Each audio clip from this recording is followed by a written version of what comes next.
Why is it that the second you cross your front door, your shoulders drop, your breath deepens, and your brain finally stops buzzing? And yet, 5 minutes before you're supposed to leave again, a quiet dread shows up and says, don't. Most people call that laziness or antisocial behavior. It's not. Here's what's actually happening. Your brain treats home like a mental reset button. It's a place of predictable inputs, low surprises, and easy control. Your brain is, first and foremost, a prediction machine. All day, it tries to guess what's next so it can prepare your body and your attention. When the world matches its guesses, things feel smooth. When it doesn't, you pay a price. That price is surprise, or what neuroscientists call prediction error. And here's the twist. The outside world is high error. Home is low error. Out there, you can't control the light, the noise, the people. At home, you've shaped everything. The mug you reach for is where you left it. The hallway creaks the same way. Your brain can preload the next 5 minutes with remarkable accuracy. That feeling is calm. But this prediction isn't free. Uncertainty burns energy, glucose, attention, self-control. When you face unknowns, will parking be a mess? Will the place be loud? Will the conversation be easy? Your brain allocates extra resources, just in case. That pre-spend is the fatigue you feel before you even put on your shoes. The dread isn't a moral failure, it's your brain doing the budgeting. Yesterday, I agreed to meet a friend at a quiet cafe. 10 minutes before leaving, they texted, "Actually, let's try this new spot, live music tonight." Nothing dramatic, but I felt this instant friction. It wasn't because I dislike them or because I hate fun. The plan changed, which meant my brain's neatly packed predictions had to be unpacked and rebuilt. That friction is a context switch. It's cognitive overhead. And this leads to the chemical story, because your motivation is driven by dopamine. And dopamine isn't about pleasure, it's about the prediction of reward versus effort. If your brain forecasts a high cost and a fuzzy payoff, dopamine stays low. Low dopamine means low go. That's why the couch wins. It's not just comfort, it's a better forecast. Your brain's model says stay, and everything goes as planned. And your body listens. This budget gets even more complex when people are involved. Every small piece of being out is a line item on a silent spreadsheet your brain is running. Scanning a room, reading faces, managing eye contact, modulating your voice over background noise. None of it's bad, it's just not free. If the total feels heavy, you'll delay or cancel. That's not avoidance, it's accounting. On top of that, social events often leave open loops, awkward moments you want to smooth over, conversations you couldn't close. Your brain keeps those tabs open. The pull of staying home is partly the promise of closure. A simple ritual like tidying your desk or prepping tomorrow's breakfast completes a loop and frees up attention. That guaranteed completion produces a clean dopamine pulse.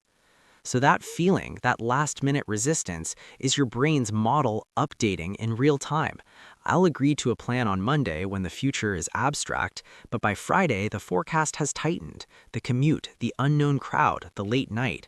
My brain recalculates the cost versus the uncertain reward, and motivation dips. I'm not flaking, the model just updated with better data. The secret isn't to fight your brain, it's to give it a better forecast. Add a planned exit time, I'm leaving at 9:30, and suddenly the reward is clearer. Plan your recovery cycle up front. The headline is this: low motivation for an uncertain plan isn't a character failure, it's a forecast problem. Tighten the forecast and motivation follows. Let's talk about the world you live in now.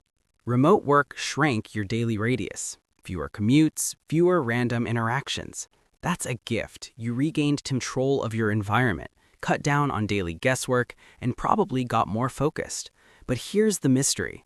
Your tolerance for uncertainty often softens when you don't practice it.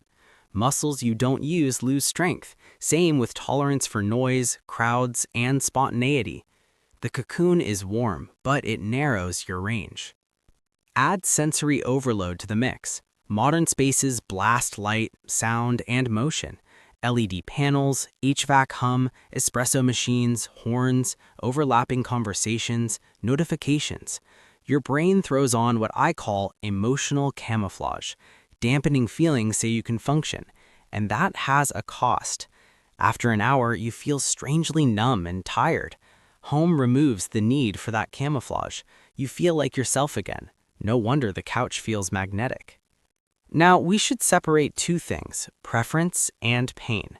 If you stay home because you genuinely fill up there, that's preference.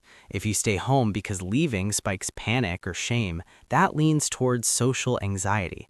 One simple self-check: does the thought of going out feel heavy but workable with a few small tweaks like a set time, a familiar place, and a clear exit? Or does it spark a body-wide alarm no matter what? Peace versus alarm points you toward preference versus anxiety. If it's alarm, compassion first. That's a different playbook and sometimes a conversation with a professional. There's another subtle trap: task substitution. When plans feel uncertain, your brain swaps in safe busy, laundry, inbox zero, reorganizing a drawer. It feels productive, and it is, but it also dodges uncertainty and delivers guaranteed micro rewards. That's why it's so tempting 5 minutes before you leave. Your brain is saying, I can win here for sure. Recognize it without a fight. Label it task substitution. Then choose on purpose. So how do you use the cocoon intentionally without getting stuck? Design tiny exposures. Pre-plan microdoses of uncertainty so your model learns, I can handle this. Pick predictable venues, go during off-peak times, and time box the visit. 15 minutes at the bookstore, 1 loop around the block with a podcast, 2 coffees at the same cafe, same table, same hour, 3 weeks in a row. Consistency builds a scaffold for novelty. Bring that environmental mastery with you. Carry the home rule set into the world. Noise-canceling earbuds for sound, preferred routes for movement, a small sensory anchor, a scent, a fidget, a playlist that signals safety. That anchor is your mental reset button on the go. You shorten the tree of what might happen, which smooths prediction and boosts your confidence just enough to step out. One more practical move: script your exits. Tell your host, I'm out by 10. Put your ride on the calendar at 9:59.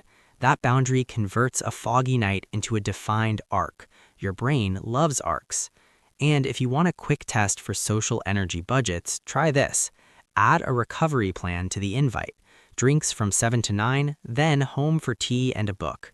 Watch how much easier yes becomes when the refuel is guaranteed.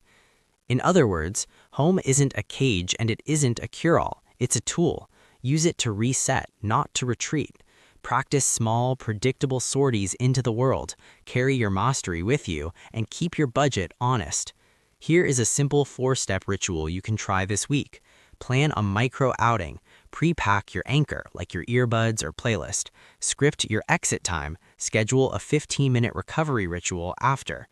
Your I don't want to go isn't antisocial. It's your predictive brain protecting energy. When your brain trusts the plan, the front door stops feeling like a wall and starts feeling like a hinge. If this helped you understand that, subscribe for more everyday psychology. Next, watch the Comfort Zones and Confidence video for a simple playbook to expand your range without burning out. Stay curious. So if you've ever stood at your front door negotiating with your shoes, congratulations. Your brain isn't broken, it's just doing math. Very intense math. Remember, home isn't laziness, it's a low-error, high-certainty paradise. And leaving isn't a flaw, it's just a cost your brain wants clearly labeled. Shrink the plan, script the exit, promise yourself a recharge. Suddenly the door isn't a wall anymore, it's a hinge. You don't need to become a different person. You just need a better forecast. And when your brain trusts the plan, motivation usually shows up late, but it does show up. Thanks for watching.